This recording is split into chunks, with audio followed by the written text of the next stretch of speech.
Welcome to We Love to Hate Everything. I'm Jody, and along with my long-distance bestie Amahnda, we live to break down all the things we love to hate. Each week, we scour TV, TikTok, and pop culture and deliver you our unfiltered, snarky takes on everything. Take a moment to subscribe on YouTube so you catch all our live streams and shows, and follow the links in the banner to subscribe to our free weekly podcast and 2 Patreon shows, We Love to Hate TV and Total Request Podcast, where you request the shows and we break them down. Once subscribed, you have instant access to our massive library of hundreds of past shows and recaps. We promise you'll love it. And listen, we're all friends here, so let us hear from you in the comments. We love getting to know you, and we hope you enjoy the show. All right, let's go.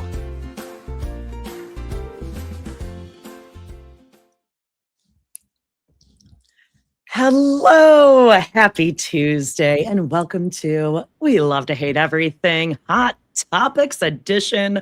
What a week. I'm Jody. I'm Amahnda. We're here to talk about how men suck. Oh, what a week. Jody does not like Jelly Roll. No. She's really triggered. I'm like, yeah, I know. Jody does not think jelly roll is very talented. But we'll talk about that later. Yeah, just a week of sorry men, but you're having one. You're doing it to yourself. You're yourself. That's Yeah, That's right. It's been a weekend of rain, which I loved. But we'll talk about it. Not a huge week, but every topic is fun. Just fun and random. It is. Right, so let's get into some quick take it away. Housekeeping, right? Yeah.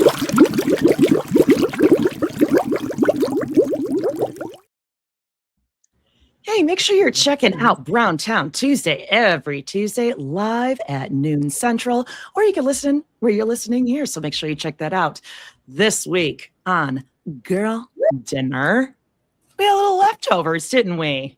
Little leftover party. Do you know what I want to start doing when we do leftovers is playing the leftovers theme song to honor my boys, my doughboys, because they have a segment called the leftovers where they'll buy something at the store and then Mitch will put it in the fridge and then they'll eat it the next day. Cold. Sounds like a lot of fun. They play the leftovers theme and it's like really ominous. Well, in our leftovers, we're talking about what's her face? That Taylor Parker chick, right? Maternal Instinct. That? Talk about that. Maternal Instinct, the chick. Oh yeah. Baby. And then you know what I meant to talk about on this, but like and then the girl that got thrown off the freaking. Is that not coming up for you every 2 seconds? Not the bungee jump, the rope jump. Rope minus the rope. Is it not showing up for you everywhere you freaking look? Not There's anymore. Another video of it. Oh, every time I go on Facebook, it's like, here you go again, another angle. No. Here's another angle. I'm like, I saw it. I can play it in my mind anytime. Thank you. Oh. Don't do that, babe. I've been there. That plane crash. Yeah, I know. Check out the leftovers, though. You guys, we're back to regular girl dinners. Somebody said they missed the girl dinner theme. Jacob. Oh, don't worry. It's back. It's back. And this week, what a week. Season 17, episode 6, Sister Wives on Patreon. We're telling Truley, guys. Hey, Mom, it's okay. It's really cool. My ramen is done in the kitchen, so gotta go. That's pretty much like Gabe's, hi, Gabriel. Just walks right past him. It actually shouldn't be called telling Truley. It should be Truley overheard Christina McKelty. McKelty? That one. I guess we'll talk about McKelty on Browntown. Should we talk about her? People are up in arms about that. We have our own opinions, but maybe we can talk about it. I just still really love that story where McKelty and Tony taught all the younger girls, Isabel, Gwendolyn, Truley, how to kiss. It's really, not similar to the things that maybe McKelty herself is talking about as being traumatic, but whatever. I mean, that's neither here nor there. Tony has been completely respectful of all people around him his whole life too. Oh yeah, tampon. Who needs a tampon? I need one. Now that said, Christine's not the best mother either.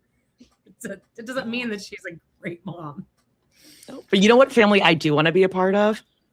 The Simpsons. Hey, it's Pride Month. It's still Pride Month.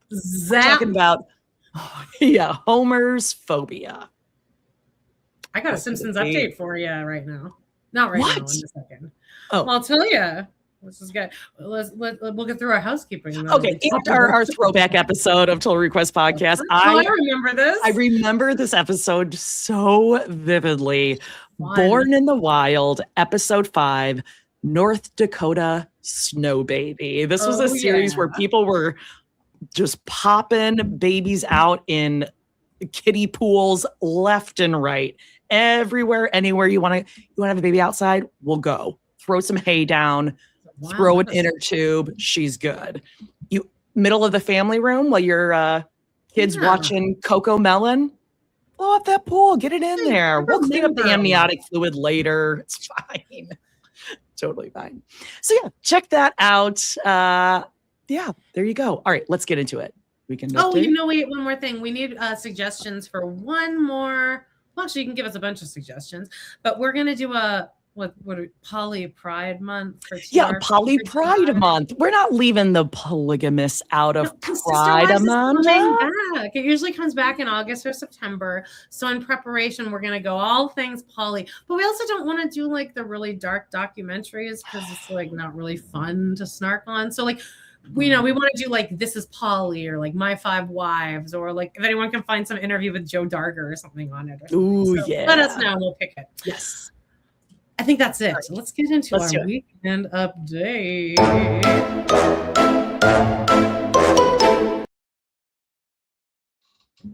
I love doing a little dance to that one. Just a little boom, boom, boom, boom, boom. Kyle Looney, our boy. Do you want to go first? I'm excited about The Simpsons. I'm edging. Oh, okay. Sure. Well, I kind of buried the lead, but here's a picture of the, this was like an epic weekend of dogs. There's 2 dogs, not even pictured here, but it was a lot.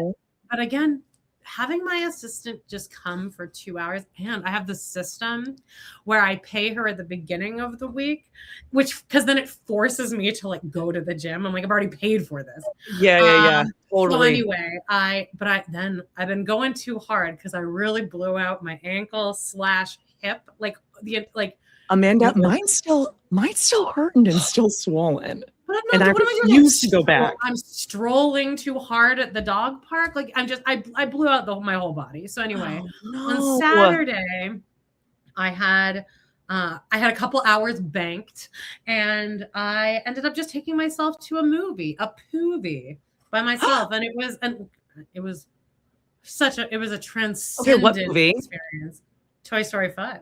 I'll tell you about it when we get to our Toy Story. Okay. Opening day. I went opening day, Jody. Okay. I'll talk about it over there. Oh, I have so many questions for you already.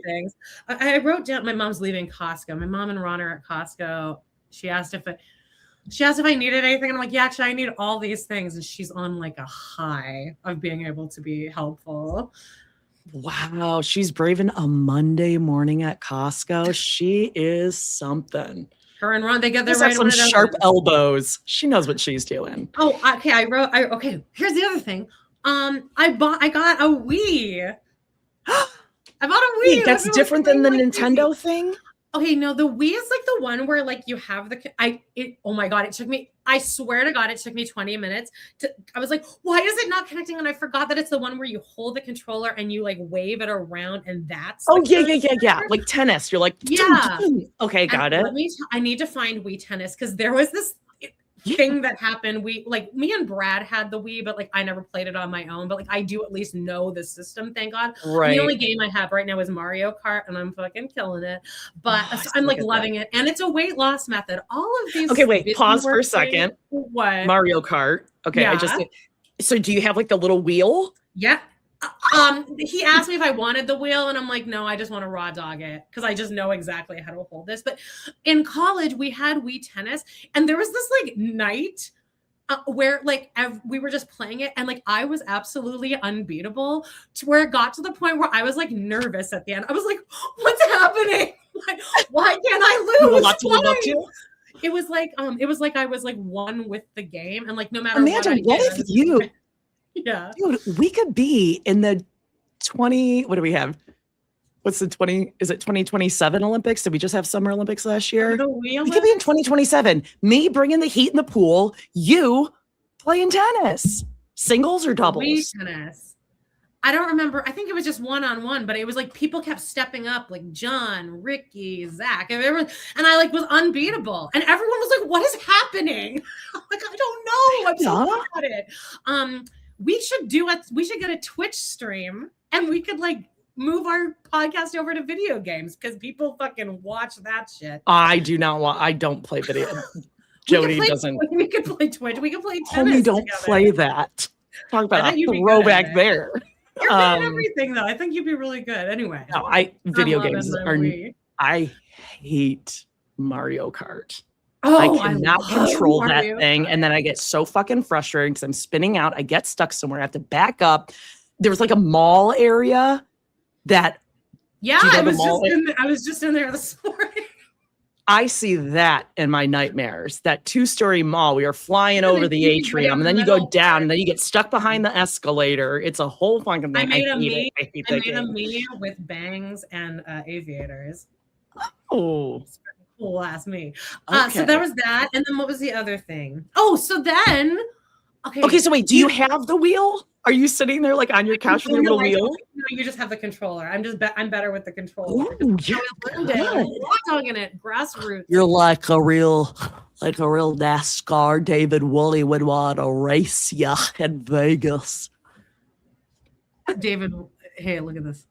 Let's start with your kids, octopus. That famous Sister Wives quote. I mean, you could have gone on this week's cover too. Well, he hasn't really done anything this week, has he? I mean, I'm sure he has. Creeping up behind Christina. Tickle when you're cooking. Okay. Remember when I was watching Mad Men and then I was like so sad at the end because I'm like, I'm so immersed in this universe. I'm like, and then I watched Hacks, but I wasn't like, you know, when you're binging something and sometimes it'll just catch, like you've caught the bug and you're like, I'm in this. Right. The Simpsons have caught me. You're in a Simpsons hole. And like, for anyone who's a binge watcher, I hope you're all very happy for me just knowing that I somehow am immersed in the longest running and still running TV show of all time. I have thousands Are you starting season 1? No, season 1 is too crunchy, but I watched that season 3 through 8 is the golden years I've been doing. Oh my gosh. Conan O'Brien's years are 3 through 5, I think. And those are the ones that are really, I watched the Barbershop Quartet one the other day. And you know what was really depressing is that one's based on the Beatles. And I'm like, when this aired, the Beatles was like still close. Like it was only 20 years past that they were like doing all that shit. It would be like Britney now. But doesn't the Beatles seem like it was so long ago, like an otherworldly time? But it was only like 15 years before we were born. Isn't that wild? That is wild. That's like those facts you see. They're like Abraham Lincoln was born closer to the the Great Wall of China than we are to George Washington or something weird like that. I can never wrap my head around it. Anyway, that was my weekend. But I had a really great weekend. Just go, you guys. Get it. Just leave your house. Listen, like I used to hate leaving my house. I still do. But just getting out, like you do feel refreshed after seeing Toy Story. I was just in such a happy mood, just like, ugh. So just get out once a day. I know it's boring to say that, but I'd recommend it. No, anyway, what did you do? Oh gosh. Okay, couple things. I got to pull up my notes for this weekend so that I remember. Well, first things first. I had mentioned this, I believe, on Browntown last week, but I brought photographic proof. So last week we watched Trick for TRP Pride Month, and here is the evidence that after watching Trick, movie, 1999. On Tubi, my algorithm, here we Oh, go. yeah. We have a Latter Days. Opposites attract when handsome Mormon missionary meets a cute West Hollywood party boy and begins a relationship that will change both their lives. Also, Is It Just Me? We have a Cowboy Meets Boy, classic. All Over the Guy. And Amanda, I'm sure you've seen this one, the classic Andrew, Stephen, and Adam. You know, lots of gay porn over there. So I check that out. listened to a few podcasts about Trick, and they agreed with us on everything. I was like, we were right. Oh, good. That makes me feel better that we had like a good take on it. Yeah, exactly. Okay. So I believe this was on it might have been a Patreon episode, but I talked about how I solved the data center crisis. How there's like a water shortage, data centers are like taking over everywhere. Well, obviously the answer is big fan. Ask the AI. Oh, I said big fan. How to stop doing that. Be like, hey, what can we use besides water and like taking over the world to cool you off or whatever it is that we need to do? And then so yeah, problem solved. The other thing, what did I have? So I also saw this other thing. Okay, I'm going to throw this up. This was on TikTok, so of course it has to be true. This account is, Amanda, you're going to love it, Man versus Morning. I know, goes with the theme of the week. This man is saying that the CIA has this heartbeat technology that it knows like an individual's heartbeat pattern and like what that sounds like. And he says currently the CIA has that technology that they can like identify and find a person using their unique heartbeat to locate the person, which, hello, not only have I solved the data center crisis, I have obviously also solved, this is secondary, the Nancy Guthrie case. Like, we could have solved that easily, but we already knew that from her pacemaker. The other thing is, hey, guess what? Solved kidnapping, solved missing persons cases. We're done. Okay. So there we go. 2 huge Earth matters taken care of right here in Weekend Update. The other thing, a TikTok video out this weekend, because like I installed TikTok on my phone, but not on the home screen, just so that you wouldn't have to constantly be downloading. Thank you. And everything you've sent me, I'm like, I can tell that you're being very specific. Like, oh, I'll send this, but there was one that was so like, I was like, this is like I've been scrolling for 3.5 hours. And now, what was it? I don't know. It was just so random that I'm like, this is something I would send at 2:00 in the morning. And this would be the one I'd be watching where I'm like, it's time to put the phone down now. I don't. Okay. I've been getting a lot of good ones acting up, and it was like somebody eating ass or not eating ass. Oh no, I definitely would not have said that. Somebody like biffing it. Isn't that when you call that eating ass? I ate shit. I call it that. Ate shit. Eating shit. I say whatever. Oh yes, I know what it was. It was like a kid stepping off of a pier, like into sand. Like instead of like jumping, they were telling the kid like, "Oh, like jump off," but he just and then he had a big shiner on his head of dirt. Yeah, like he just took a giant step, and it was like a 6-foot drop or something. And I said, "This is exactly what happened to me at the hair salon." Okay, yes. It is absolutely like I just stepped into the abyss with no feet underneath me, and just was Michael falling into the koi pond. Yeah. Okay. So the other topic that you need to be careful of, I saw this morning, more for our West Coast friends. Shit's going down in California. Have you heard about these sneaker waves? They call them sneaker waves. No. Okay, this is not a joke. This is like a real thing. In California, their sneaker waves are coming up and like grabbing people, sucking them into the ocean and killing them. There's been like, I think there was a little girl and like 3 women. A wave. You're just walking along the beach, and then all of a sudden a giant wave out of nowhere comes and sucks you in and takes you out. Oh my God. And it's been happening in California a lot. They're called sneaker waves. Like this one woman, they had her in the hospital. We moved into like the house I grew up in Douglasdale is right along the Bow River. And my dad told me, or my parents told me right when we moved in, he's like, if you even set foot into that water, there's like, which is I guess kind of what like a current, but like, and then my head took it. He's like, if you even put your foot in that water, the current's going to suck you out like a spiral like this and pull you into the water. And like, and not until I was an adult, and he would send me videos of him like walking our dog along the river and letting her run into the river. And I texted him, I'm like, aren't the currents going to pull her in? And he's like, no. It's like, oh, I genuinely thought that's what happened if I even walked into the river 2 steps. It worked. Oh, yes. I know. I still come up with those things where I'm like, you out. Yeah, you gotta be careful. So watch out for those sneaker waves because it's serious shit. Now the other big news, I'm throwing this out. I watched the news this morning, so this is breaking news, if you will. Okay. Now I know. Actually, I'm gonna grab our little fella here because I have him right here. Here's a little Harambe. Okay, I mean, never forget Harambe and Travis, but I mean, we're on Charlotte's side for that one. Anyhow, I saw this morning, remember Harambe fell in the enclosure? In the UK, Amanda, there was a man who convinced and pretty much forced a 3-year-old boy into a crocodile enclosure. He got in there.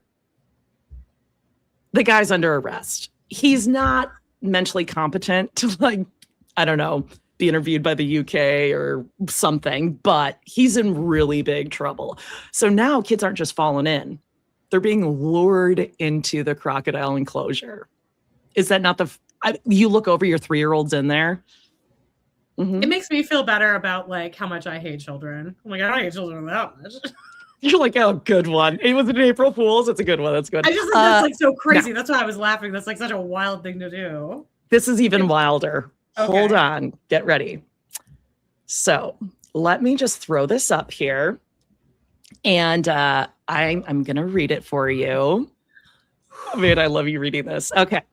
Woodland Park Zoo's pregnant gorilla, Olympia, 5 days past her due date, gave birth to a 5.4-pound boy on Sunday, May 24th at 1:44 p.m. by emergency C-section performed by a local medical team who typically works on humans.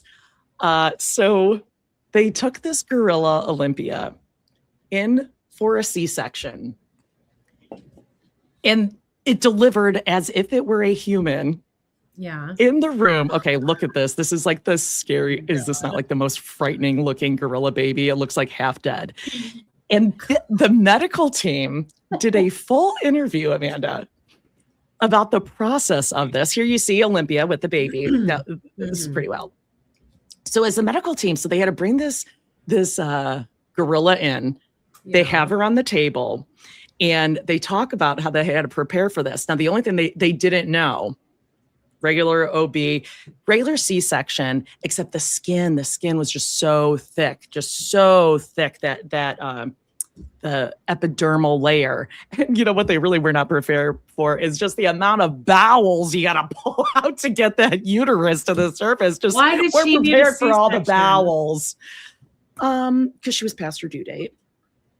So after they delivered this baby, it was wild. The neonatologist, he was worried because the baby gorilla was wide-eyed, looking around, breathing okay, but it wasn't crying.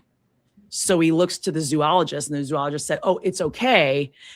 Baby gorillas don't cry. You want to know why? Why?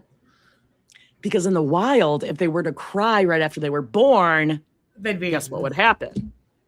Yeah, they get eaten up. And like, because I was like, what would a baby gorilla crying sound like? Yeah, exactly. I'm like, did he? And also, like, you're a neonatologist. Did you not Google this ahead of time? Like, yeah, I would have Googled like 5 fun facts about gorillas. And what would it sound like? Just like, I don't know what it sounded like, but anyway. It would probably sound like a baby cat or dog. Well, good news. They did feed the little baby with bottles, which, like, I'm sure you would probably want to do that. I don't want to do that because I feel like the babies would still stink like a full-grown gorilla, and those smell so bad. But I'd love to say mom and baby are doing well, which they are. But plot twist, speaking of polygamy month, Olympia and then this other gorilla, that gorilla had a baby like 5 days earlier or something. And they ended up swapping babies. No, switched at birth. So now they're raising each other's babies. Like Christina just like bogus moms. Janelle. Yeah. Exactly. So that's my full circle. That's my weekend. In Come From Away, there's that, remember there's that like plot line with that gorilla? There's like that baby girl. There's like that, there's one of the characters is the like ASPCA woman. Remember that? And she's like worried selective about the memory. I've gotten like 10 texts from people being like, "Oh, this would be the part you'd get." God! Like, the animals, and there's like a bonobo gorilla who's pregnant in there, and then she loses the baby at the end. And the audience, I always can tell when it's coming. And the audience is always like, "Oh, not the bonobo." And later, at the very end, is they talk about like, oh well, you know, she did end up having another baby, and they named her Gander, and like that's always when I like, burst into fucking tears. If you guys just want a rousing, good, like feel good time with an audience, go to Come From Away. Oh my god! You are gonna laugh at the most like mid joke. You are the most wholesome. Yeah. Chortle. That is a good one. Chortle. You will chortle. Yeah.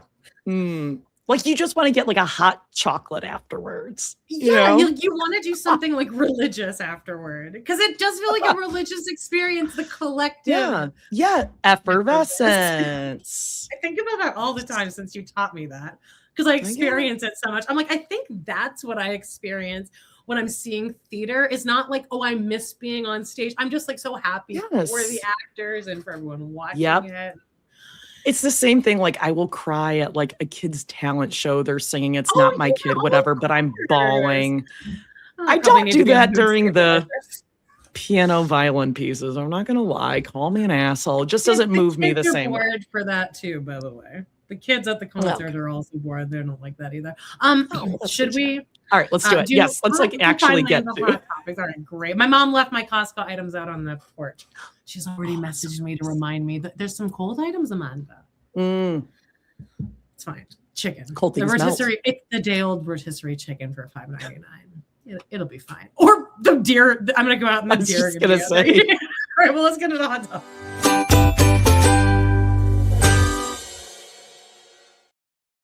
All right, what do we got? Like a full troop of bonobos out there just ripping through that. It's just a carcass when I go out there. Just a perfect carcass. All right. Oh my god. Okay, I swear to God, we're gonna get to this, but really quickly. Anytime I hear rotisserie chicken and think of carcass, when I was teaching a long time ago, there was it was like a rotating band teacher orchestra. Yeah. She was orchestra. Okay. And typical orchestra teacher, and it was like for like 2 weeks, she had this rotisserie chicken that was in the faculty lounge fridge, and every day for lunch she'd just take it out and just pick at it. Yeah, and my teammate, who she was like, she was a little bit older than me, she was great, but she would never like diss anyone. And one day she's just like, I swear to God, if she takes out that carcass one more time, and it was like the one person you would never expect to say anything says it, and every time I just think of that. It was so picked apart and disgusting. That's my dad. If you go to my dad's house at any time in the past 30 years, it's just a rotisserie chicken that he's been working on. There's sardines and peanut butter in the closet, and that is what he eats. I sent him peanut butter for Father's Day, and then he asked me, do you want to go see this movie? It's called Tuner. Oh, God. This is the concept. It's a piano tuner that is so good at hearing like that, like noise that he gets hired by the FBI to be like a locksmith because he can hear the locks churning. Oh, 2-hour movie. I'm like, sure. I guess I'll pay my assistant to come so we can go watch that. Very interesting. Really boring. Okay, but let's get into Collin Gosselin. We'll change the time. Oh God. Okay. Wow. What are we going to do with this? He's come out with the book. It's called, wait, where is it? It's a good title. God. We both clicked it. In the Shadow of 8, Surviving the Reality of My Childhood. And the picture is Kate covering his mouth. I mean, great book cover. Great cover. I'm sure every mother a point in time, if there were a camera on them, would have done this, especially in front of a crowd who knows what your kids are going to say. That said, I think Kate is should be a very scary parent to have. I agree. So what are we doing with this? So he wrote this book, but it doesn't come out until October. Okay, perfect. Right in the midst of Sister Wives content. So we obviously have to read this. We have to. But where are we putting that? Like on Patreon or on Browntown? Because Browntown, we can't really do that because when we're going to be watching the episode, we need to figure out what our dinner or something. We'll figure it out. But we're going to be reading and covering this book because we've talked about watching more John and Kate episodes too. Yep. But again, there's weird episodes that you can't find, like that Disney one. They got yanked. It'll be good, and Kate's just got to be shitting herself. I'm excited. See, and you know what hopefully will happen is he'll make $1 trillion off of this, and then all the brown kids, not McKelty, see that and they go, my childhood was really fucked too. And then because you want to be the first kid to do that, right? Oh yeah. And I want it to be, who do I want it to be? Truley, maybe. Well, but Truley has such a different perspective than the older kids. Which older kids would you want? And Hunter. Yeah, I'm like, who would be a reliable? Specifically hates Hunter, and he is stoic, but Gabe? Maybe Gabe or Hunter of the older kids, and of the younger kids, Truley. Or I would love Ariella to go rogue. She's got the or Solomon. Just to read the juxtaposition between Areolas and like Gwendolyn, Savannah, Truley, the complete opposite worlds. Yeah, I mean, it's gonna happen as the economy continues to plummet and AI takes over everything. If I was one of those actually, you know who I think the first one will be? It'll probably be Peyton. I think it will be McKelty.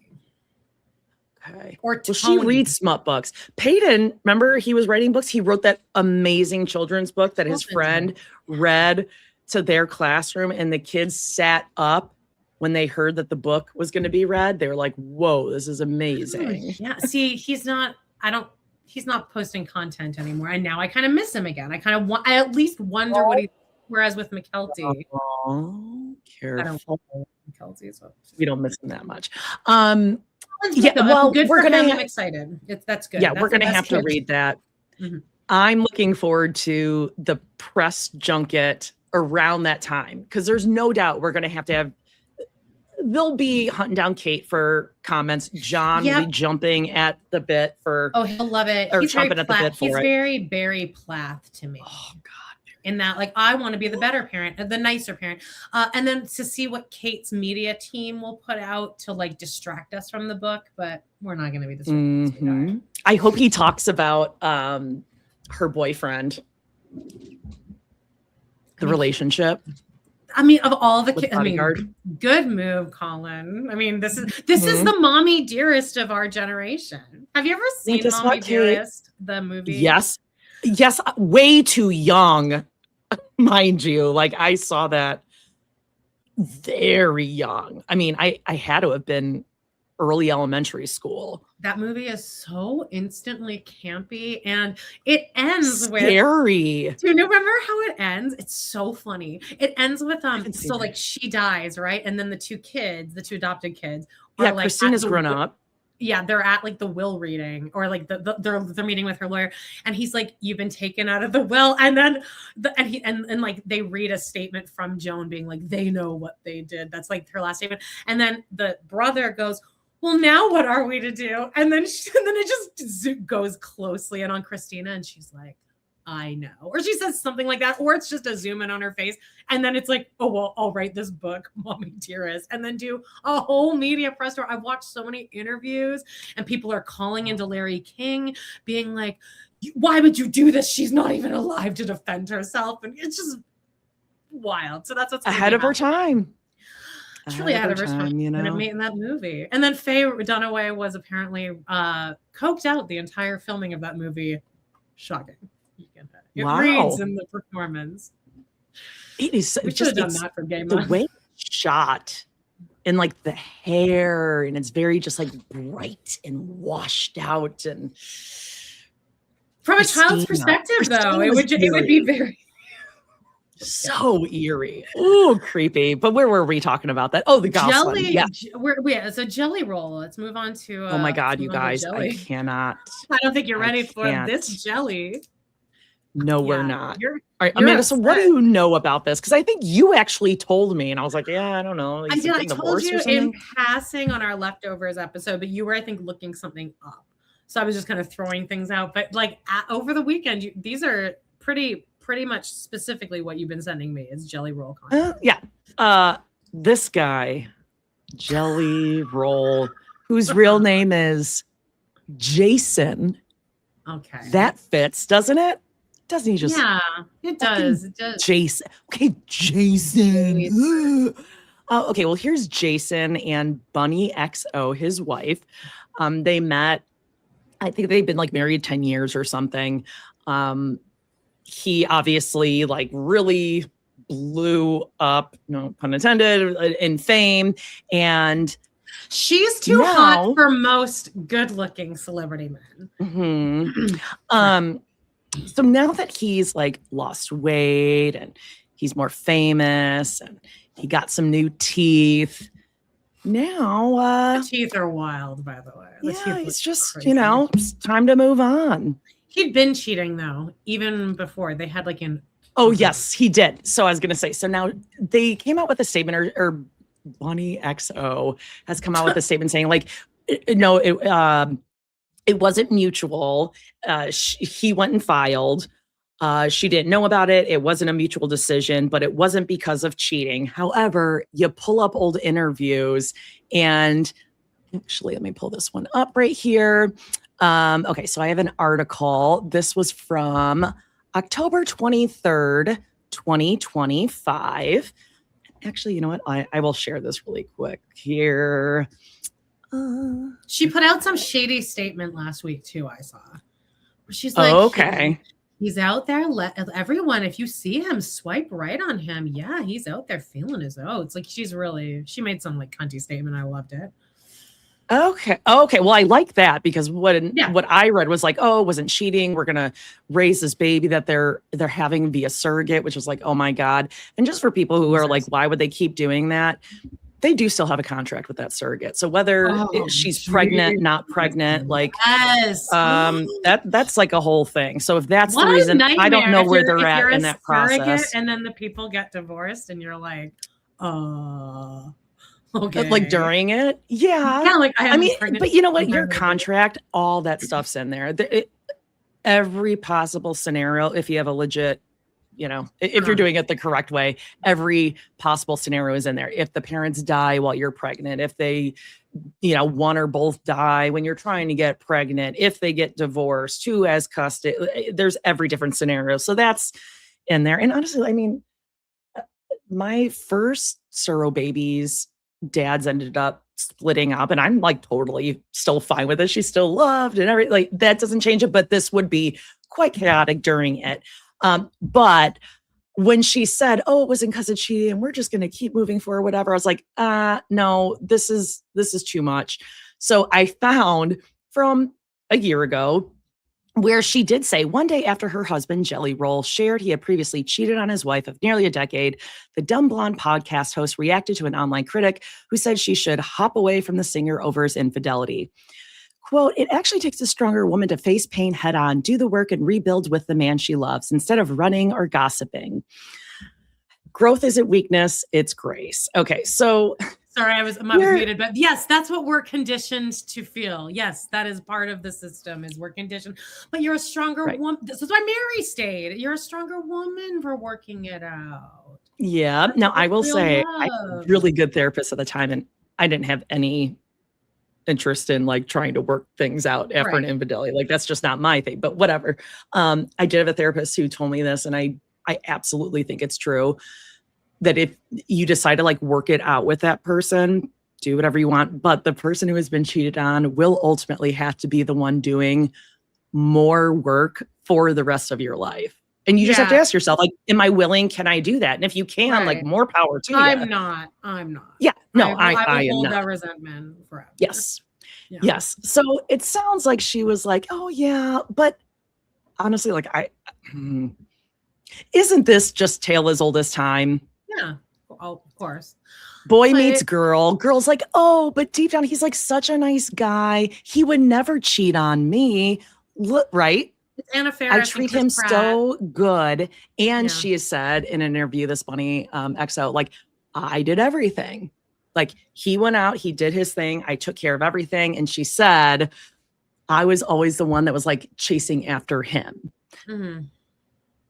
And I will always say, and I think we've said this too, it always works out better, at least in, I will say, in my experience, a heterosexual relationship, it's always going to be better if the dude is willing to do more and, like, I hate to say love you more, but like they're the one that's doing more of the chasing than the woman. Because I do think women, by default, we just end up doing more of the work.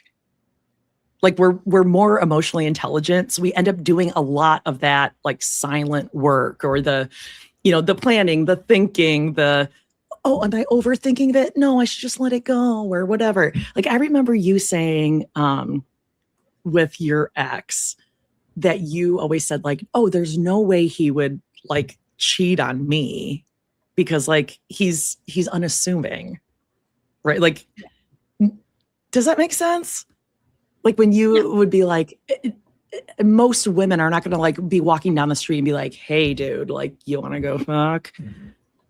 So you have this false sense of security. And obviously this is what happened here. And I just say, like, more power to you, bunny. Go get yours. Look at this guy here. Come on. Go do your thing. And I hope you really don't end up, like, building a family with this dude. Don't tie yourself to him forever. Just the standards for, like, famous men, or the standards for men are like, they're, because women do chase after these, like, John Gabris, you know who that is? Take care of you. He just got divorced, and, like, I promise you that his dating pool is, like, I'm sure that he is being hit on by the hottest women alive, and he is absolutely, like, the worst possible candidate for a partner. And in every possible way, and but he's just like a little boy. He's nice deep down. He's funny. Oh, exactly. But I know that, like, I'm like, because it's like in the Doughboys community, he just got divorced, and I'm like, oh, maybe he'll like, or I don't know. I was just imagining, like, who he would date. And I'm like, no, he's gonna be dating a bunch of fucking 25-year-old hotties. Yeah, hot models. Yeah. Whereas I guarantee you that his wife of 20 years is now like, I don't want to date anyone. She's probably like, the relief. Because I don't have to take care of this leech. And I like John Gabris, but, like, I think that the whole time I'm like, God, Tiffany's really. Well, anyway, let me not get into the whole job. Yeah, I think it is. It's like when women get to an age where you realize you've been with this person, whether long time, short time, but, like, oh, I'm in my whatever.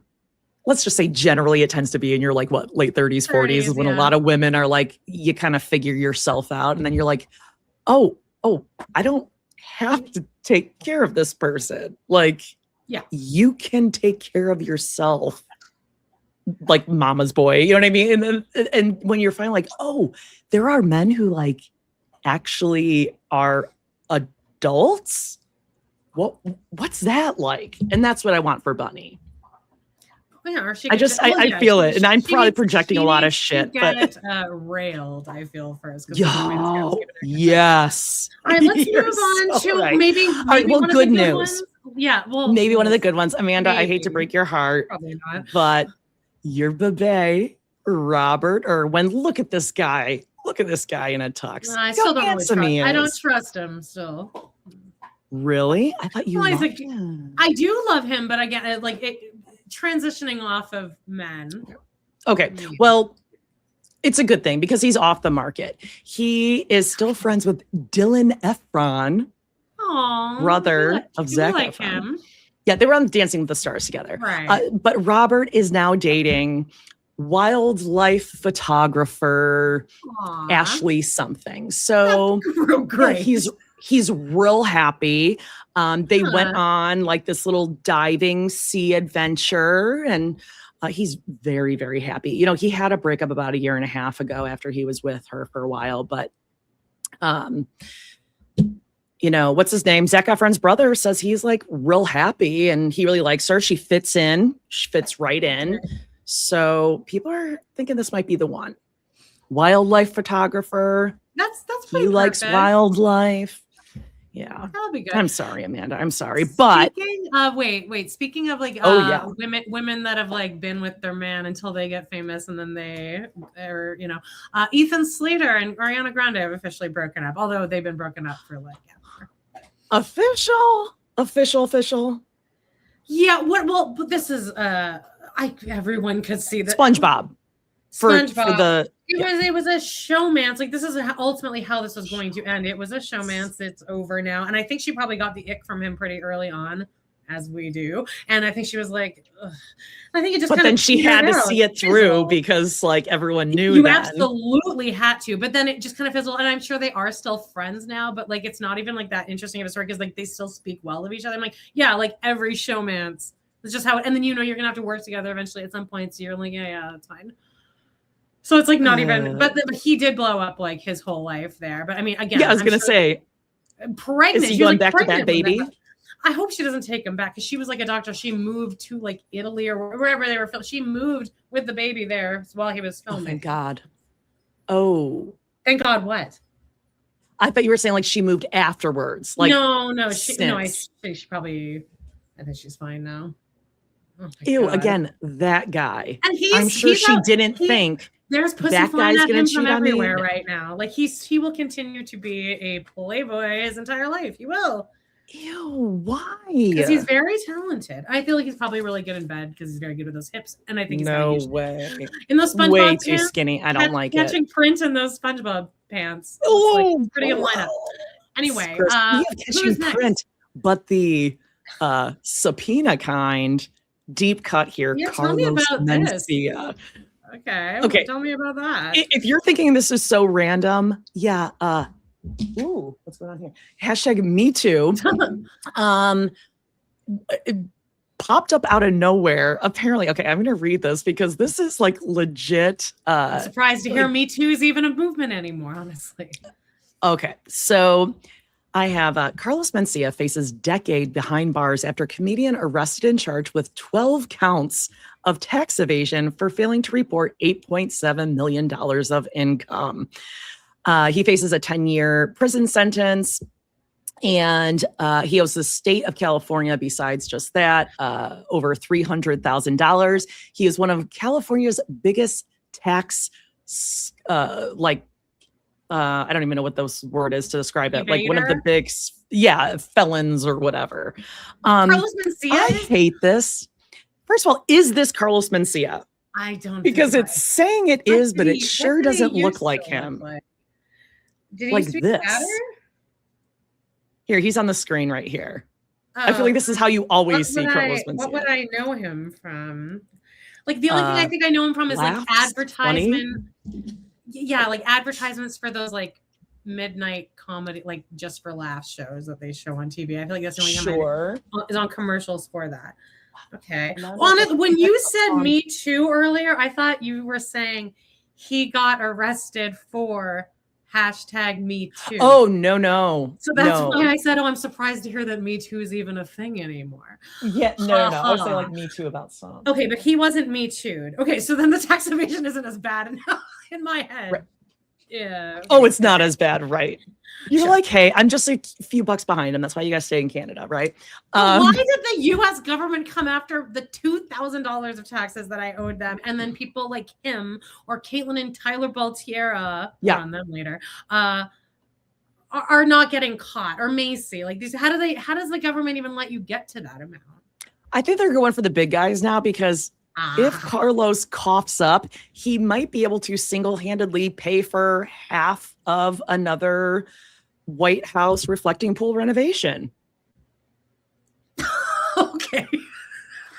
I didn't put that in Hot Topics, but my God, you guys, like that is so fucking hilarious. I am sorry, but like, don't care who is president. That is such a it's massive, ridiculous. colossal, hilarious fuck up. It's so funny. It's coming across as, now that I'm kind of away from like the news so funny cycle, it almost just to me seems like he's trolling everyone, like just in an almost comedic way. I'm like, oh, okay. Oh no, right. he might have. I saw that, but they've been, I mean, well, there's that. Hey, Carlos.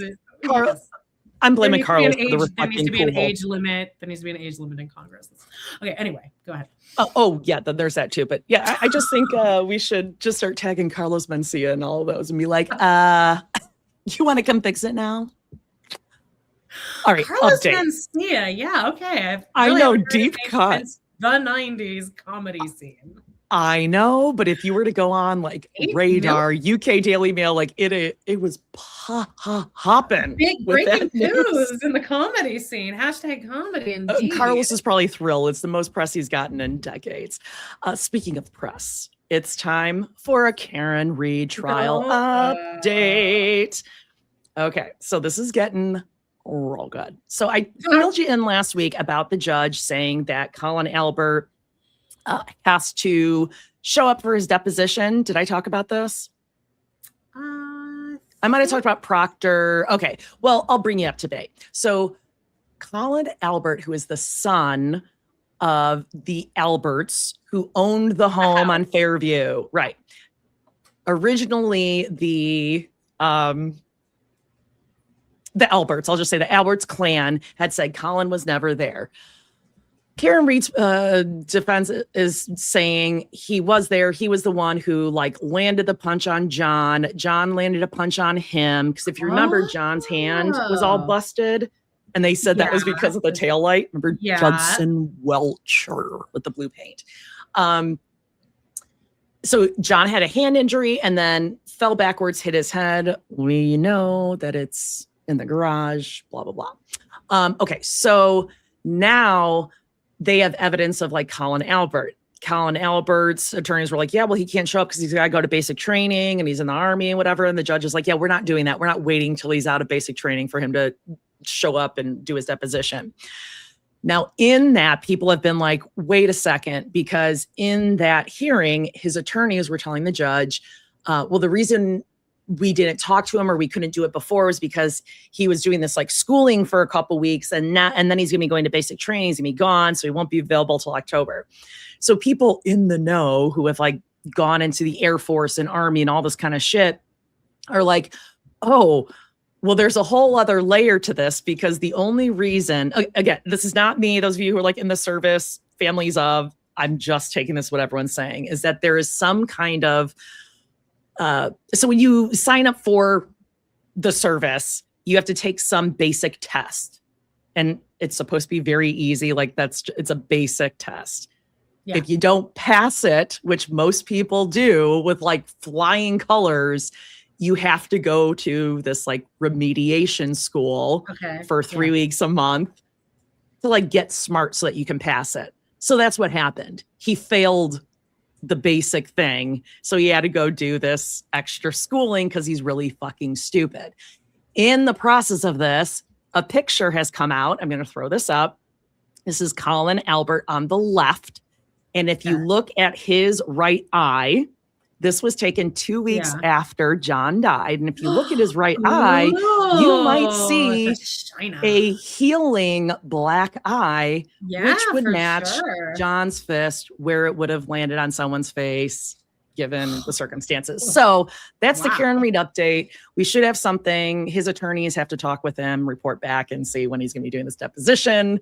The Proctor stuff's still ongoing. It's going to get so good. Can't wait. I saw Toy Story. You did? Oh my goodness. You love a good Toy Story. I never really got into it. So tell me about it. You went into like ad read voice. Big Swiftie fan. Okay. This is just such a departure. Wow. I went to Toy Story. I took an edible, just a little one, little 5. Okay. Okay. Now I know why you liked it. Okay. I don't think it really hit me. It kept me nice and level. I didn't overdo it, Jody, because it was only an hour and 30 minutes or an hour 40. don't want to be too high. That so seems anyway, pretty long. The theater's only 10 minutes away. So I rolled right up as it was starting. I missed the previews. I'm gonna freeball this shit. Got my popcorn, got my nachos, small popcorn. There wasn't a kernel left in that bag though, I'll tell you that much. Good poppin'. Popcorn, small popcorn, nachos, jalapenos. Throw that in the popcorn. I like a spicier cheese. Yum. Yeah. Well, I threw it in the popcorn. Anyway, so I got a front row seat and I fucking spread out. It was the recliners. I was like spread out. And then and earlier I was like filling up my drink and some woman who I think is from New York, but she was like, she's like, why is it making that noise? And I was like, what? It's like the soda machine. Is it weird? Is it something weird with it? And I was like, what? And we just had like a back and forth that really tested my social limits. And it was a very successful little back and forth. So then I get in there and spread out right as the movie started. That whole family came in. They were being a little loud, but they did all quiet down. All of them seemed to be from New York, including the kids. They were behind me. They were all quiet as a mouse. And then so the movie's like the lights are going down and this family of four walk in. A woman with like little bunnies. And I guess I was sitting in their seat. Like it didn't matter because the whole row was empty, but she was like, oh no. And she was one of us. She's like, she started like walking over to me and I was like, oh my God, am I in the wrong seat? Is like this one my seat? And she's like, it's totally. Oh God. And I was like, no, I'll move down there. Like it was this whole like thing, but like we felt like she was very cute. The little girls were dressed up. Like the girls were very, very cute. Very cute. Aww. At one point, the dad took the little girl to the bathroom. Or no, the mom did. And she was like, the second they walked past me, she put her hand over the kid's mouth, just because you could tell they were being very like, we are going to a movie and there will be other people. And I appreciated that. It was very I love that. Oh, so yeah. Like, right there. I mean, when my kids had to do it, I'd be like, we're basically army crawling in back to our seats. So no one hears us. No one sees us. Like, I almost wanted to be, because I felt like everyone in the movie theater was very aware of me because I didn't have kids. And I wanted to be like, I'm aware that I'm in your environment and at a 10:30 in the morning show on opening day of Toy Story. I'm not going to complain. Like, I'm open to assimilating here, okay? Yes, exactly. I totally was. I'm like, I'm just trying to get away from the fucking dogs, all right? I don't care what happens in this movie theater because it's not my problem. The movie, like just within about 10 minutes, all the adults laughed at a joke that none of the kids would get. And then I had such a, this might be when the edible kicked in, but a really deep moment of being like, this movie's for like us, like the adults, like this was our childhood. Like the little kids here, this is their first time seeing a Toy Story movie. But it was like for us, and we were laughing at little inside jokes like from the other movies. It was just really cute, and like I wish I'd looked up the cast beforehand because I was very distracted trying to figure out who the voices were because I went into this thing completely blind. The concept was about iPads, like iPad kids, and I knew that going in. But I thought it was going to be a lot more heavy-handed, like iPads are wrong and technology is bad. But they really found a great way to. One of the moments in there is there's 3 little new toys that are early programmable games. One of them is played by Conan O'Brien, speaking of The Simpsons. And he's so funny. He's like as funny as Ellen is as Dory, I think. But there's a moment where they're talking about there's just 3 of them, like little tiny little digital things that, and then they're talking about like how long they were with the kid. And they're like, we only got to play with her for 3 months before Something Better Than Me came out. And I was like, holy shit. Anyway, it made me also realize that when Toy Story came out, the original concept was that Buzz Lightyear was this new form of technology that was like, getting rid of the old Toy Story. It was really immersive in that way. As you're like, and it actually kind of left me going, technology isn't as scary as I thought it was because we were just as scared of Pixar when computer animation came out. I feel like everyone was equally as scared of that. Maybe not equally, but like And then now looking back, it's like, that wasn't scary. That was like a new, interesting, cool concept. Right. I'm not saying AI is good in any way, but it left me feeling a little better about that. And like, it shows the story of like two little girls who do still like to play, and they're just trying to get them to meet each other. That was kind of the whole concept of the whole thing. Aww. It was just lovely. I cried. The musical theming was very good, because it starts out, it immediately starts out in the movie, and you hear da da da da da da da, which is Jesse's theme from Toy Story 2, that Sarah McLachlan song. Okay. Have you seen Toy Story 2? Yeah, maybe, but I know what song you're talking about, I think. Yeah. It's called When She Loved Me. It's like, when somebody loved me, everything. Right. So that sad part.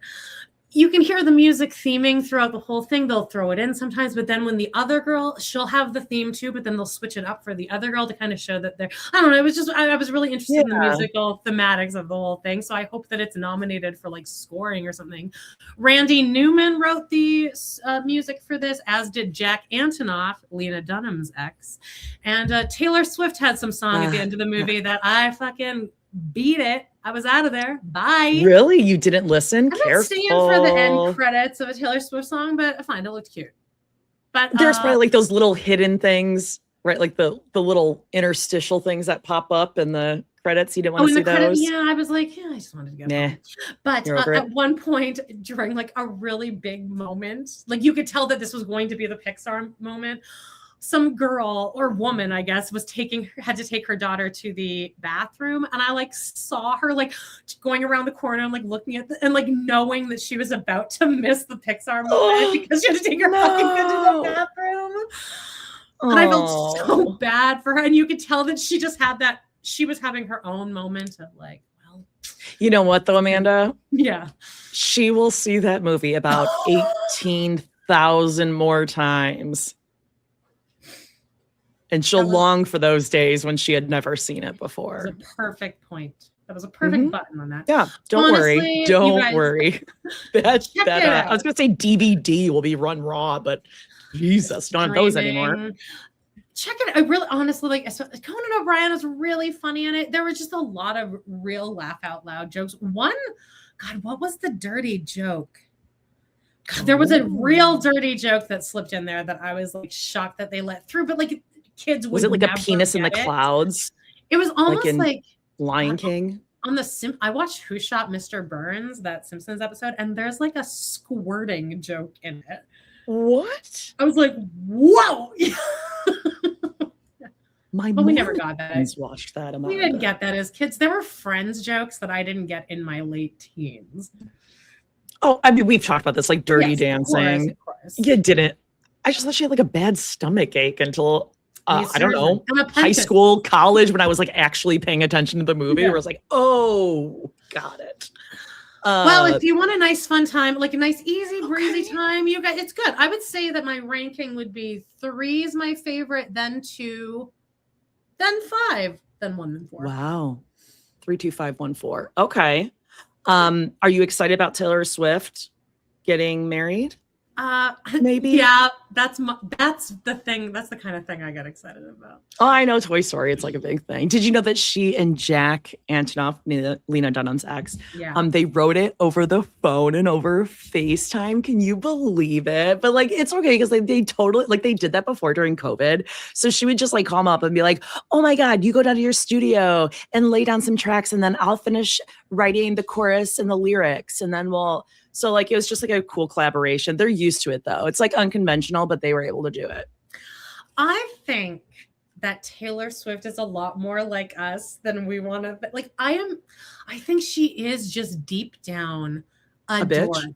No, I don't think she's a bitch. I think she's just like a dork. Maybe a little bit on the spectrum of like an Asperger's type thing. I really think about this a lot.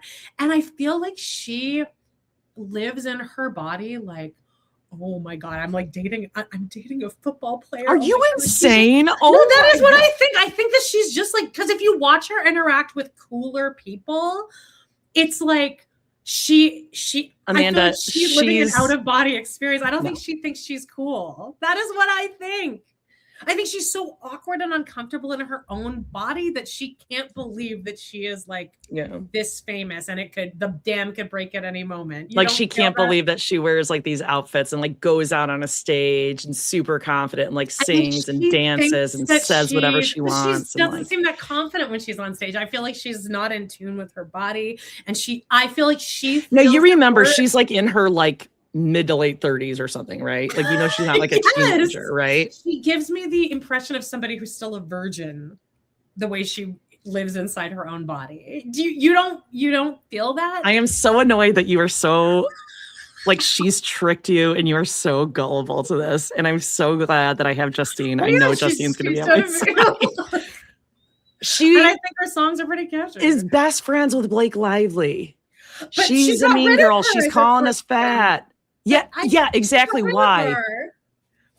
Oh, because I mean, I'm gonna drop you now because like you outed. Everyone knows what we're like now. So now I'm gonna like ditch you.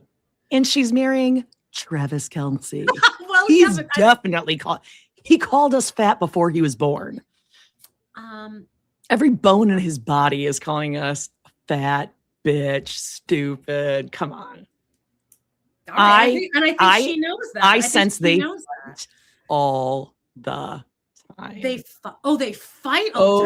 Yeah. They do. I thought you said fuck. I think they are so like. I think it was like a quick thing. It was fun, but he is a fucking child. Yeah, and he's like a media whore, and so is his mom, and so is his brother. And all right, who's up next? We're gonna get ourselves in like some hot water here. I didn't think that's my fault. Should I put Taylor Swift in our titles so that our algorithm? No. I'd rather maybe people don't. Yeah, that's just hidden for you guys. Remember my old podcast, right? Never recovered even after years. Okay, let's talk about Plath. Oh my God, I'm back in on Plath. I'm back. I was going to say the country and the world may be divided on Taylor Swift, but and Beyonce. Can we say we all came together in this season finale of Welcome to Plathville? The season finale. I believe so. Yeah. Okay. That Zach sucks, and he's just as controlling and annoying as we thought he was. He's the David Woolley, is actually what he is. It's just like it's a less horrible person, but still the issues remain. And you still went after the same type of man as your father, kind of. A sanctimonious Christian man. Yeah. You know, just, are you going to let me talk? Or what did he say? Are you going to let me speak? Let me answer. He just had that like, which we've all had. So wait, are you team Zach? Because I am not. No, I'm not team Zach or Lydia. I don't like either of them. It's how I feel about David Woolley, where I'm like, okay, you're at least a better version of this, but in 10 years it's going to. I also don't think he's gay. I just think I think gay sometimes reads man-child can read as gay. Because when men are kind of throwing little tantrums, it comes across like this, and it could maybe read as girly or gay, but I don't think he's gay. Or he was trying to play like, I'm just a nice guy. I'm just nice, and I'm here. Yes, and I just he's not peace. Manly. Like you can be straight and absolutely not manly. And I think that's where he falls. And he's just super Christian. And he knew in that environment, that's not his crew. That's not his environment. No. But in his environment at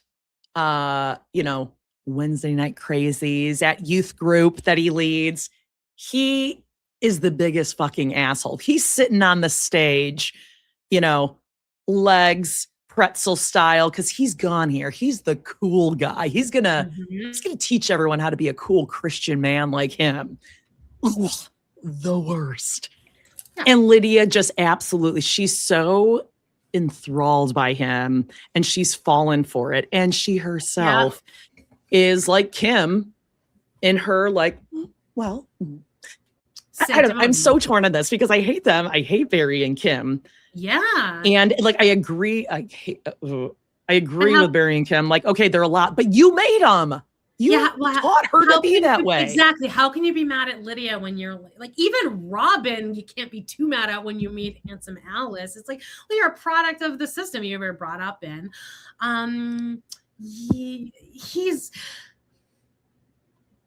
But I don't know. Like, he's so justified. There's and I think this is true of Cole and Chelsea, and I think that they fight a lot too. I think there's these in David and Zach who come in, and it's really fun to be the one that's saving this poor woman, and you look great. But then it does wear on you because you get to reality at a certain point, and now you're all they have. You're all they have, and it's it wears on you. And there's this other weird layer where they've crossed. They don't even know that they've crossed into the land of now loving being on the TV show. Right, because it's a slow burn, but then you're getting the feedback. Like you see this with Cole and David. They don't even know the monster is being created as they are becoming the monster. Tony was a monster when he came in already, and nobody thought he was saving anyone. But like, it was very. Mitch and Caleb actually are two people that have managed to avoid that by staying out of the country. They started, but we're also cynical of them because they got our girls. We're like easy there. Aspen deserves better, Caleb at least acted like he appreciated Maddie because she's 10 years younger than him. Mitch was very he didn't like to be on camera, but he also didn't like to seem to be around Aspen either. And we're like, you realize the juxtaposition here? But Caleb kind of went here because Caleb, I mean, they're all blood related, of course, right? There's like that, relative thing, being family and all. But yeah, like Mitch, Tony, Zach, you don't go here even still. Like, you may never go here, or you went here, now we don't want you to go here anymore. But in any case, you don't go here. You don't get to talk and like jump in on the family conversation and put in your 2 cents. That's outrageous. What do you see happening with those two? Pop out a couple babies first. They need to get out now. This is the exit point with these two before they bring any fucking kids into this. But I don't think that's happening.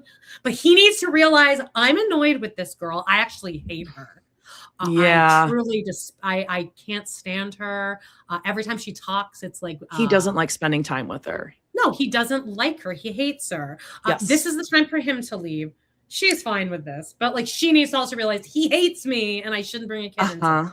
And I need to deal with my own shit before I even try to get into a serious relationship. Also, I'm only 21. Oh God! Do you think that they'll stay together? I think they'll have a kid. I think they will have a kid, but I think he should. I think if he was as smart and as morally ethical I think he should realize, I need to get out. I don't like her. I don't like her. I want to be with for the rest. Do you guys all realize this is the rest of your life? How long your life will be? Even a year with this, you're already sick of her. Get out while you can. Take it from women who have said, I mean, my God, when you have that little whisper, listen. Oh, yeah. I think they're just too prideful in their Christianity and in their, they think that they are like the, I don't know. Do they think they're the Ross and Rachel of reality TV or something? Like they really think they're the royal couple. On social media, they're just like Mackenzie and Tony. They have enough people out there, enough yes men out there who tell them what they need to hear in the comments. So yeah, that's exactly why Mackenzie and Tony keep doing it, because they just ignore the haters. Yeah, that's true. But Zach should get out now. This is on Zach. Lydia's not mature enough as a person. She's too in Lydia this still. This is Jelly Roll. This is Jason and Bunny. Mm-hmm. This is Jason and Andrea or whatever her name is. This is classic Jason. I hope he does. I hope he does what's right, because because you see these couples that don't. She ain't leaving. She's more into him. She's not going anywhere. She could do this her whole life, but he needs to realize he'd be the bigger person, the better person. Oh, I forgot I had this last little bit of Broadway news at the end. Oh, I'm excited! Broadway minute. Le Cage aux Folles. Which is the bird cage. It's previously starring Kelsey Grammer, indeed, the song of whose wife Camille Grammer was on a season of Real Housewives of Beverly Hills, also on the same season as the morally corrupt Faye Resnick. Oh, I thought you were pointing over at there with the reflection. Mencia. Zach? Yeah. No. They're doing... It all comes back to Faye Resnick. Yeah. It all comes back to the Housewives. It's true.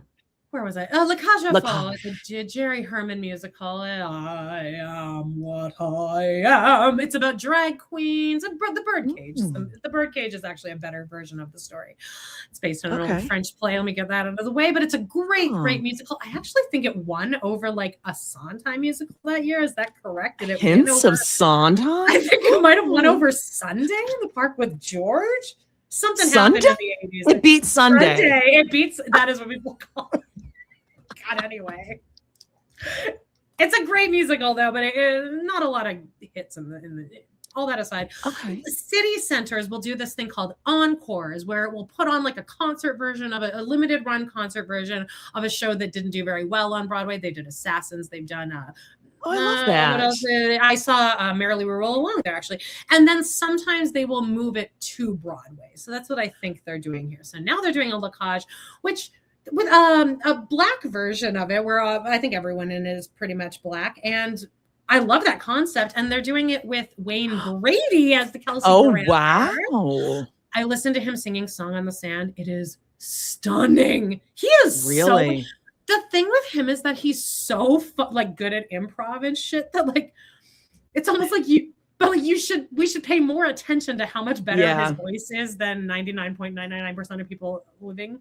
But it might be the best version of the song I've ever heard. Wayne Brady is very talented. He won the Masked Singer, Jody. I do remember that. Okay. There was Donny Osmond the Fox. I think Wayne Brady. Well, we all know that thingamajig got fucked over. So he did get fucked over, but then he had there was that whole plot line with him and Nicole Scherzinger like being into each other. Remember that? And then they made her go and like ask him out backstage afterward, and he was like, "Yeah, maybe." Bringing it back to Broadway, Nicole Scherzinger, wasn't she in Phantom? Sunset Boulevard, and then she won the Tony. But then when she won, Cola Scola was doing an interview backstage, and then he was like, 4 more years when he heard, because she commented on a MAGA hat, but it wasn't a MAGA hat. Don't get me into the Broadway. Okay, don't even get me started. Okay. The drag role, the Nathan Lane role, is being played by Billy fucking Porter. Wow. I don't understand what is happening. He used to be good. I think he's had nodes since the 90s, which makes him, to me, like unlistenable. Because he just has like notes. He's over singing everything. He's in Kinky Boots. He was just in Cabaret, and it was universally panned, his version of I Don't Care Much. He's doing too many runs, and he has nodes. So then I after watching Wayne Brady sing Song in the Sand, which everyone should look at, it's just really he's just it's like molasses coming out of his mouth. I listened to Billy Porter sing I Am What I Am, and it was just like, and the comments were, doing all the work for me. I was just, okay. What is this? What is this? It's like his vocal cords are being scratched to death by cats, kind of thing. Oh no. What's happening? Poor Billy. No, but he can get those fixed, right? It seems like a nightmare. I don't know. I want him to go away. I think there's like millions of other people that would be better deserving of this. But I love that they're doing this. I love the idea of this. And Wayne Brady, support your local. There's an episode of Doughboys where Wayne Brady was doing a short-lived podcast at HeadGum, and he like walks into the studio, and the boys are like, for like the 30 minutes after Wayne Brady leaves, they're like, I don't even know what we're saying. I'm like still like on a high from Wayne Brady. Wow. It's a summer of Wayne. Support your local Wayne. Yeah, support. I love when celebrities have podcasts and they take all the audience away from all the actual people trying to do their best out here. Support Wayne. We have a DVR alert really quickly, which I think I might be seeing next year. There's another Jackass movie coming out. No, I didn't even know most of them were still alive. Well, a couple of them are dead. And one Bam last ride. One last ride. Bam Margera was uninvited from the movie. So that's unfortunate. I remember a controversy happening. about that. So this must have been filmed a while ago. Remember that? That's like he was sad. in it, Yeah. and then they had to ask him to leave, and he like got upset. Anyway, I guess they're doing this again. I think a Jackass movie in the theaters is one of the most joyful experiences anyone. Never seen one. You should go. And Jackass, really? You should see it. It's just pure joy. There's no negativity. There's no thinking. I can take that. It is okay. That I like. I'd recommend watching the first few ones. I don't know how this one's going to be because they're all like 40 through 50. I was just gonna say there's like serious concern for. I don't want to see you cutting yourself with paper cuts at age 50. You break something. I mean, you're arthritic for life now. We can't. Which is why I went to the emergency room with my sprain. Exactly. I was like, if it's a break, I'm old. This is gonna go right to arthritis. They're all. I mean, it's all the Steve-O. They're all sober now. Steve-O. That's so weird. I just remembered this driving past the. Oh God, what is it called? Hard Rock, Rockford, Illinois. Steve-O is coming in a few weeks. He is coming to you? To, like halfway in Illinois, yeah. Like he will be coming, probably to promote this movie. Or whatever. Well, that's what we were like, what, does he do comedy? Like what is he doing there? He does stand up. Don't you remember that? In like, there was like a roast. And it was Amy Schumer's first big thing that she did. And she made a joke about Ryan Dunn, who had just died. And the joke was very roasty. It was like, oh, I bet like the wrong Jackass guy died. So it wasn't even a joke against Ryan Dunn, but Steve-O was fucking pissed. And then he went on he was doing comedy at the time, which is why he was at the roast. And he was like pissed about it. But then I think he might have come out in recent years saying, oh, I was a little too hard on her. Sure. And maybe if a man had said it, I wouldn't have even batted an eyelash at it. You know what? Forgive men. You know what? At the end of this episode, I've come full circle. Actually, let's just forgive them. Women just aren't funny, is I think more the thing. But anyway, let's get into our favorite segment. Speaking of funny women, Amber Alert.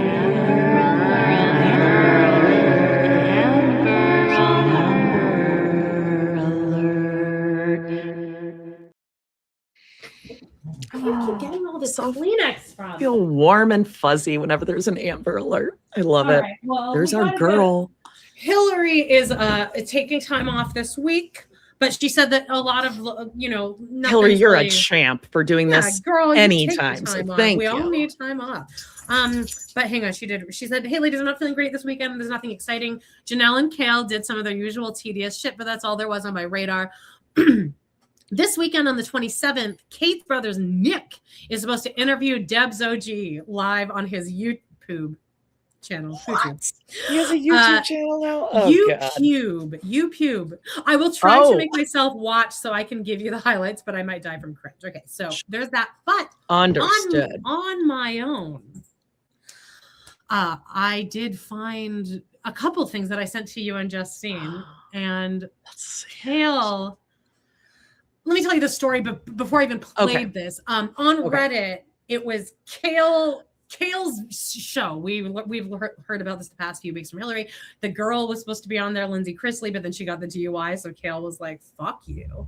She pulled the Taylor Swift and Blake Lively on us. So she went on this tour by herself.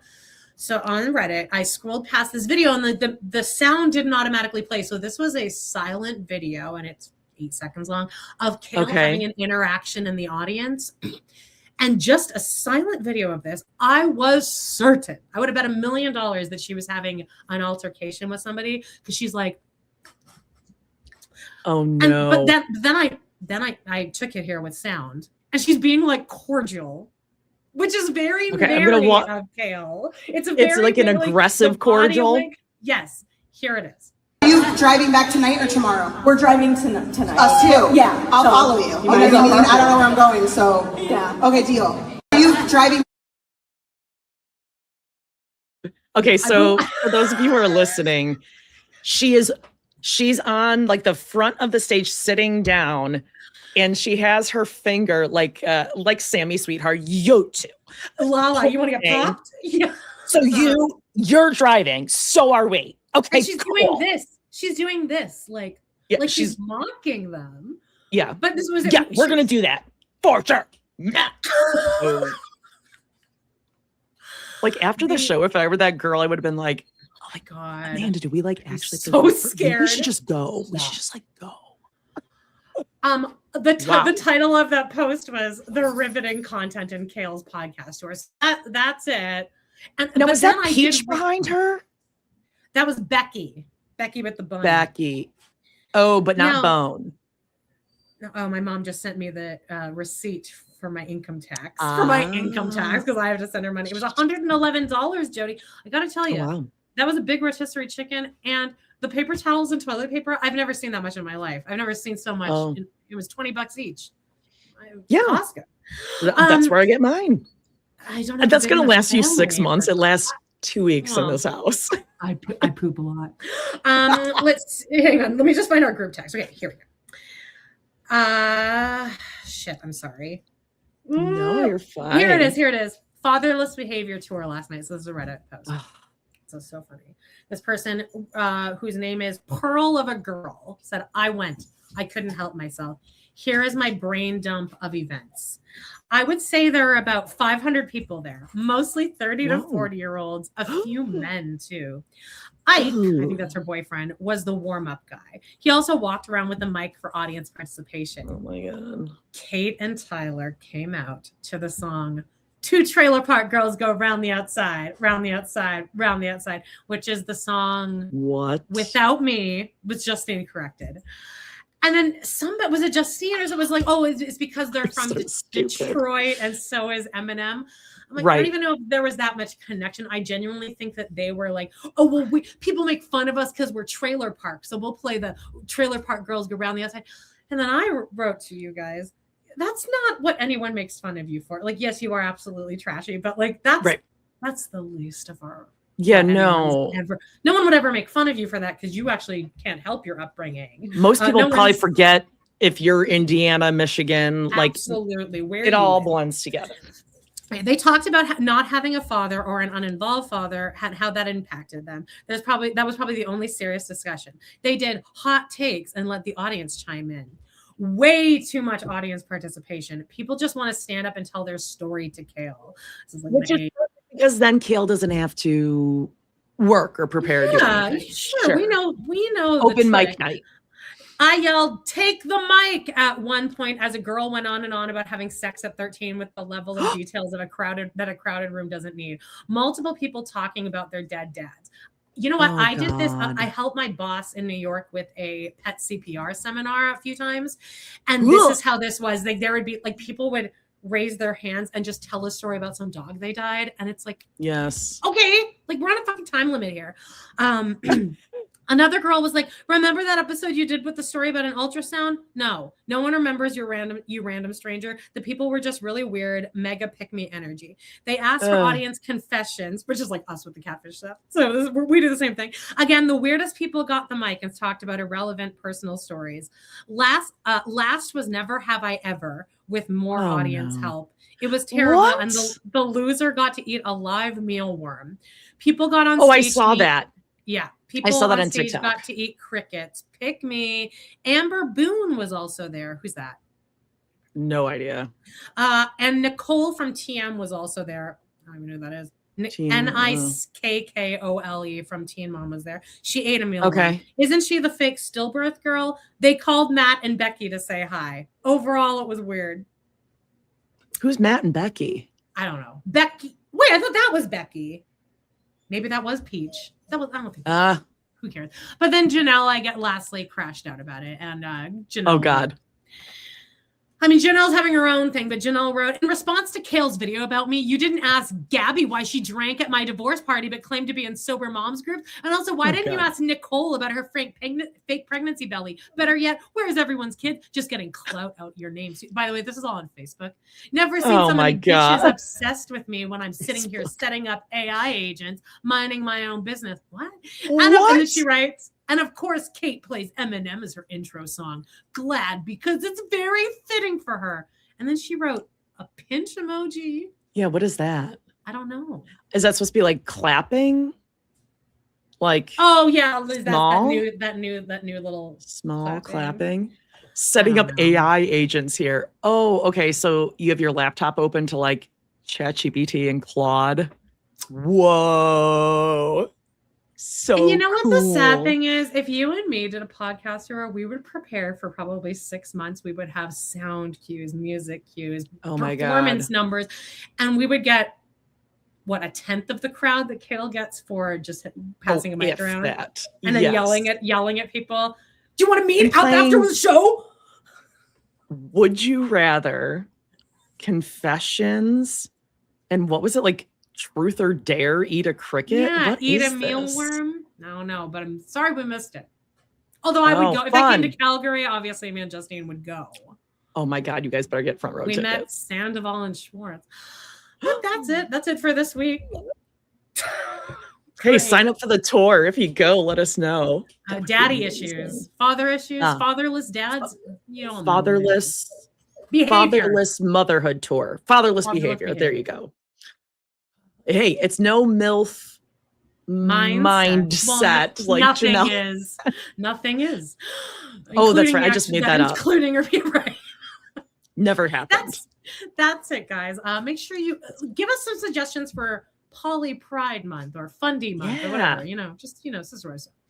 And check out all of our We love you socials. guys. We Hit love you the guys 5 so stars, the thumbs up, all that good stuff. We love y'all. See you next week. And yeah, you're all adults. Bye-bye.